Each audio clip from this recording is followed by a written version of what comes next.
Нелоялна конкуренция. Огледаха се в минималните ни хонорари. Нищо. Затова пък не ги намалиха.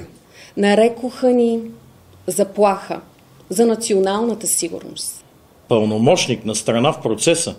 По-често само зрител. Пак ли реформа? Това ще подобри ли начина ни на работа?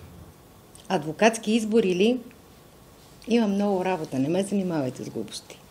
Нали сами си ги избрахме? До кога така, бе, хора?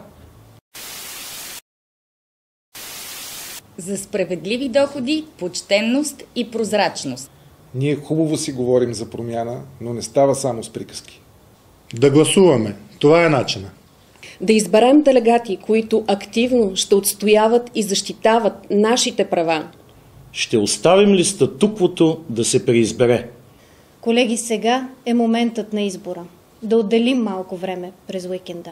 Отговорността ни е огромна, защото нашите гласове ще решат кой да управлява българската адвокатура. Нека да си върнем доверието на обществото. Да покажем на хората, че сме единствените им защитници.